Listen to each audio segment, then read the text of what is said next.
ipapaano mo sa akin sa CC. Ninong yung ano, yung kanya. Sasama ang ganito maya-maya. Punta kayo sa office para makuha kami ng papel.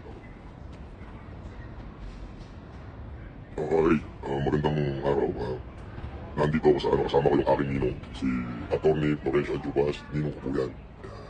Yan po ay nakita niya at nasubaybayan ng ating pagbibinata, ang ating pagtanda at pagtubo ng ating bulbul.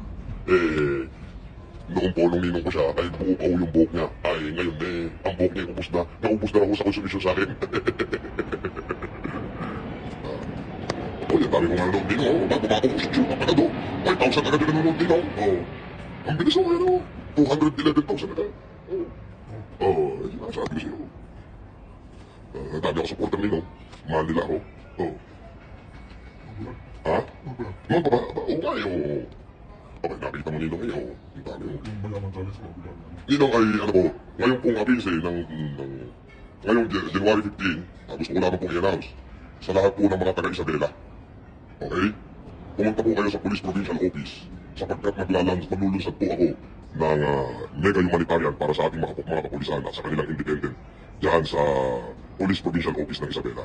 Opo, at ginawan ko po ang request ni Major Joel Tulin. Hindi pala Major. Sorry. For the words. Okay, may pala saglit lang. Gusto ko pong basahin ang kanyang letter. Ito po ang letter ni Colonel Police Colonel Joel Tulin. Ayan po ang sulat sa atin. Ayan. So, babasahin ko po. Ang nakalagay dito, Republic of the Philippine National Police Division, Philippine National Police, Police Regional Office 2, Isabela Police Provincial Office, Camp Lieutenant Rosario D. Toda, Jr., City of Ilagan, Isabela. Mr. Francis Leo Antonio Marcos. Sabi niya, Dear Mr. Marcos, the Isabela Police Provincial Office would like to express its gratitude for the generosity that you wish to share with its personnel and dependent to conduct optical mission or so-called Optimum Eye Care Program through the provision of pre-eye check-up and pre-eye corresponding eyeglasses in all grade. On January 15, 2024, Monday from 8 a.m. to 5 p.m. at the Isabela Provincial Office, Camp Lieutenant Rosario D. Toda Jr., Barangay Baligatan, City of Ilagan, Isabela. In this regard, an estimated of so many PNP uniform and non-uniform personnel with dependent will avail the aforesaid services. Further personnel from this office will assist your team to ensure that the activity will be orderly organized and successful one. Ang hinihingi po niya rito ay 650 PNP uniform plus yung kanilang dependent. Bawat PNP personnel po ay pwede pong magdala ng 10 dependent, asawa, anak, nanay, tatay, biyanan na dalawa, at pinsan at kapatid. So, sa 650 times 11, ito po ay pumapalo ng 7,000 katao. Kaya naman po, ginagawan ko po ang request ng Police Provincial Office through Police Lieutenant Colonel Joel B. Dulin, Chief PIU, ng 20,000 pair of lens and 20,000 frame at mapapadala po ako ng napakaraming doktor dyan para po matugunan ang inyong kahilingan. It's granted po. At darating po ako dyan mismo sa Police Provincial Office ng Isabela. Okay? Ayan. At darating po ako dyan. At sa mga doktor po, si Dr. Malu, lahat kayo ay maghanda-handa na kayo. At syempre po, gusto ko pong pasalamatan ng buong Filipino Family Club International at FLMSI, Francis Leon Marcos Supported International, Francis Leon Marcos United International, at of course ang Filipino Family Club International. Sila po ay kabahagi sa activity nito. At ito po, yun ang sinasabi ko, yung freedom na ibinigay sa akin ng Diyos, this is going to be legendary. Alam niyo po, pinag-isipan ko kung mabuti na gusto ko po sana manahimik na lang, enjoyin ko yung kalayaan, yung po advice sa akin ng pamilya ko at ng aking mga anak at ng aking mga tauhan, boss, may pera ka naman, enjoy mo na lang yung kalayaan, mag-good time na lang tayo. But araw-gabi sa aking pagtulog ay lagi ko pong iniisip kung ano po ba yung dahilan at purpose ng aking paglaya. So ito na po, this is going to be legend. Wala na po tayong i-challenge na kung sino-sino pa, gagawin po natin lahat ito sa ating sariling kakayanan. At syempre, sa lahat ng mga nagpasta, Jingjing Toledo Marcos Reyes, Santi Palaoro, Dante Diaz Bombita, ay maraming salamat sa inyo at mahal na mahal ko kayo. At syempre, shout out yan sa mga taga-LTO Las Piñas. Walang yung dire ito. Okay, sandali. Okay, Plancha, okay. O shout out sa mga taga-LTO, at sa kay Dre Luna, Estrella Rose Nabong, at sa mga mahilig magpa-star dyan. Maraming salamat. Si Honey Asia, full support. Okay, so yun lang po. Gusto ko pong i-announce yan ngayon. Ulitin ko po, hindi po masyado matagal to. Okay, ito po ang letter na Police Provincial Office ng Isabela. So, ginagrant na po natin yan sa lahat ng kapulisan sa buong Isabela at yung pong mga iba na mga mamamayan dyan na wala akong capacity na bumili ng magandang salamin at ma-check up ng doktor. Yun naman kung may pera. Pumunta na lang ako kayo sa mga optical clinic dyan. Pero yun kung walang-wala talaga at talagang kailangan ng tulong, pwede ho kayong pumila. Magbibigay ho, kakausapin ko si Kevin Dulin na magbigay ng isang special lane para sa mga outsider. Sapagkat ang dadaling ko po din salamin ay nasa 20,000 pares. Para po yan sa mga mamamayan ng Isabela, especially yung mga visually impaired na malapit lamang po dyan sa Ilagan City. Yan po, isang panawagan na rin po yan sa lahat ng mga kapatid Isabela. Ngayon, January 15 po, lahat po ng malalabong mata, pati yung kalabaw na malabong mata, pwede nyo hong pasalaminan. Libre po yan, walang bayad, free of charge. You will be checked up by the expert, and right there and then, hindi po ito reading glass ha. Ibibigay po sa inyo ng mga doktor ay prescription eyeglasses. For free of charge. Yan po. At tulad na sinabi ko, sa FLMSI, sa supporter ng Francis Leo Marcos Supporter International, sa Francis Leo Marcos Supporter United International, sa Filipino Family Club International, sa lahat ng chapter, we're going to create a remarkable change in the lives of those people who are visually impaired. This is going to be legendary. Yun po. Kaya, nagpapasalamat po ako katulad na sinabi ko sa inyo. Ito po ay sandali po, saglit na po at ito po ay ano. Aha.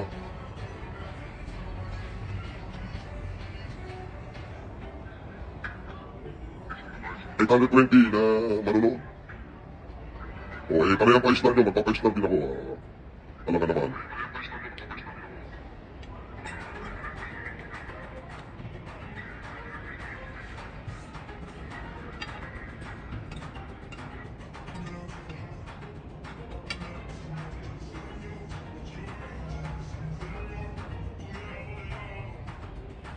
Kami pa-star eh. Ay, Pins, shout out ka, boss, sa Iloilo City. Okay, shout out sa mga taga-Iloilo dyan. Oo, papayos na din ako.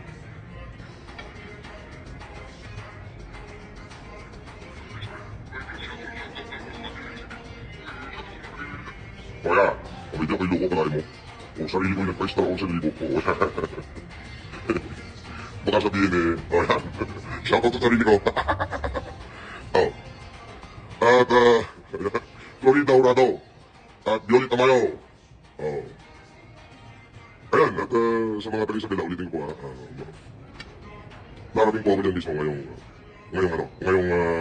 January 15. Opo. So, para ho doon sa mga walang-wala talagang capacity na magpunta ng clinic, ay pwede ho, magbibigay po ako ng isang special lane para sa outsider. Opo. Para one time na lang ho, na pagdating ko dyan, ay makapagpasalamin ho yung mga walang capacity. Ayan, si Jingjing Toledo, love you daw, love you too. Shout out sa 1,000 nanonood. Mabuhay kayo. Ayan. So, yan po yung announcement for today na nag-grant po natin.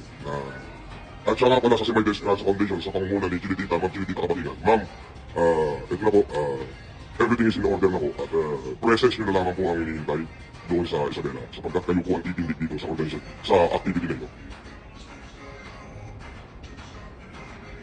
Okay? So yung mga gusto mag-shoutout, sige, shoutout natin.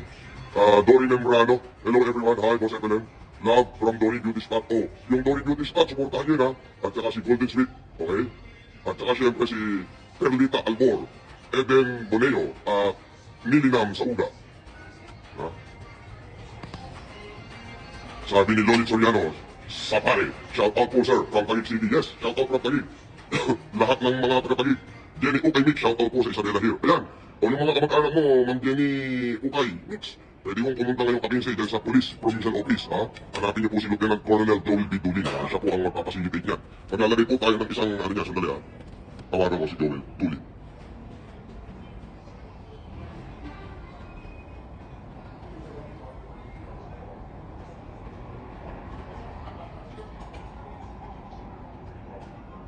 No, nakalimutan ko lang.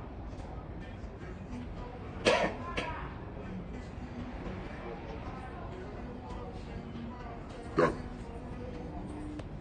Tawagan lang natin. Ano kuya to? Si Colonel Dulin ba to? Oh, nakalive ako. Ganito, marami kasing supporter. Eto, nasa live ako ngayon. Ewan ko kung napapanood mo ako.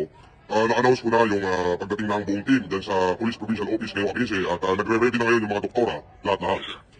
Pwede ba tayong maglagay ng isang special lane para sa outsider? pwede ba tayong maglagay ng isang special lane, isang linya lang para doon sa mga outsider na mga taga Ilagan Isabela na walang capacity na pumunta ng optical clinic para magpa-optical at nang makapaglingkod na rin tayo hindi lamang sa PNP at sa kanilang mga independent kundi pati na rin doon sa mga maliliit na mamamayan ng Isabela.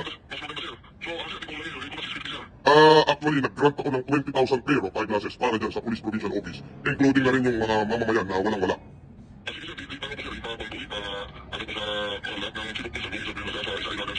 Ganito, maglalagay lang ng isang special lane para sa outsider para kahit papano yung mga kababayan mo dyan sa Isabela, sa buong lalawigan ng Isabela, na walang capacity na pumunta ng clinic, nagruin mo in all grade, general ko, lahat ng grado, lahat in all grade.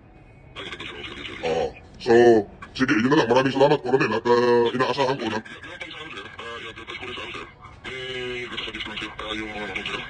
Okay.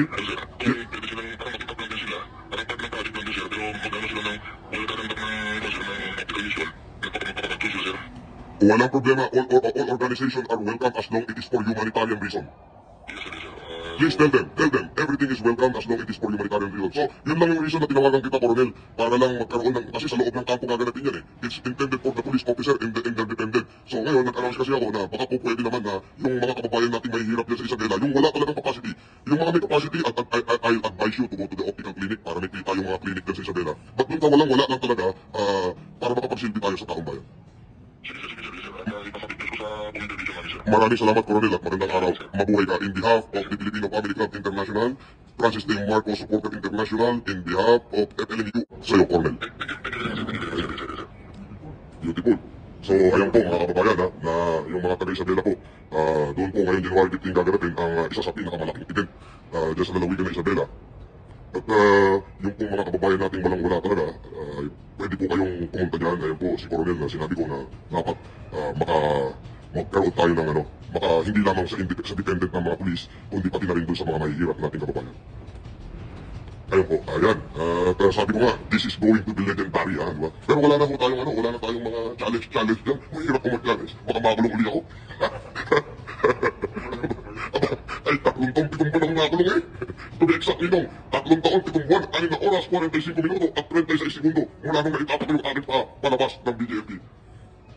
Sabi ni Dory Membrano, love from Dory Membrano and FFCI Press. Okay, nice. Beautiful.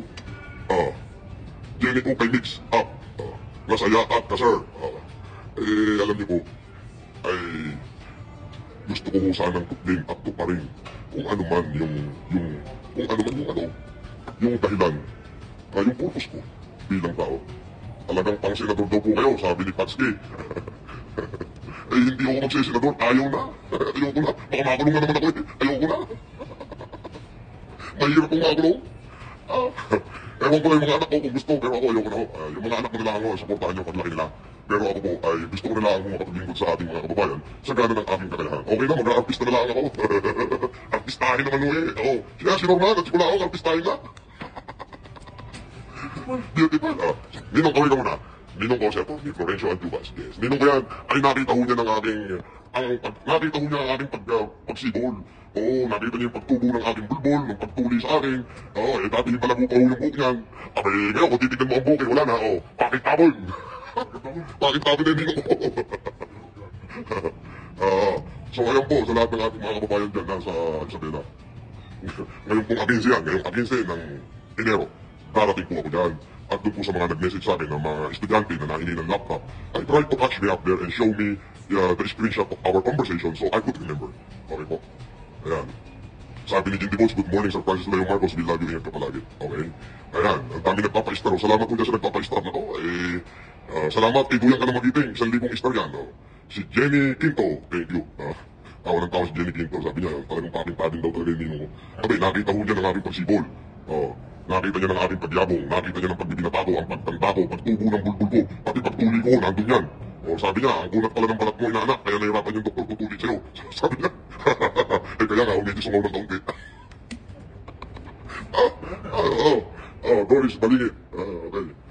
Morning po, idol, sana mapapansin mo ako. Napapansin ko kayo. So, hindi na ako magtatagal. Mabuhay kayo lahat ng mga naging bahagi ng aking buhay at lahat ng magiging kabahagi pa ng aking humanitarian.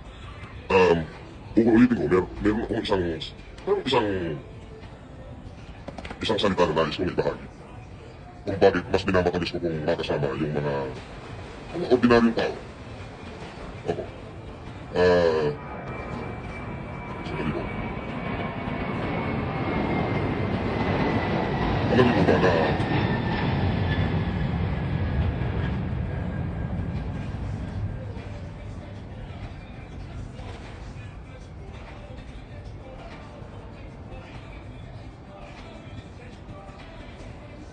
sinabi ko na Rizal, all men are born equal naked without wants. God did not give him intelligence to have him good men, nor adorn him with reason to have him deceived by others. So, kayo po, ang ibig sabihin nun is, pantay-pantay po tayo lang. Salamat po sa pagtitiwala sa akin. Salamat po sa pag-idolo sa akin. Yun po ang mahirap eh. Yung marami kong umiidolo. Alam niyo po kung bakit? Kasi bawat hakbang, bawat salitang gagawin ko, ay dapat ay makatarungan at makatakot. Sapagkat mawawalan ng saysay ho ang pag-idolo niyo sa akin kung ako po'y gagawa ng mali. Kaya kung hindi ko kayo bibiguin, this going to be legend. And this will be legendary. Maraming salamat po. Pagandang umaga sa inyo lahat. Mabuhay po kayo.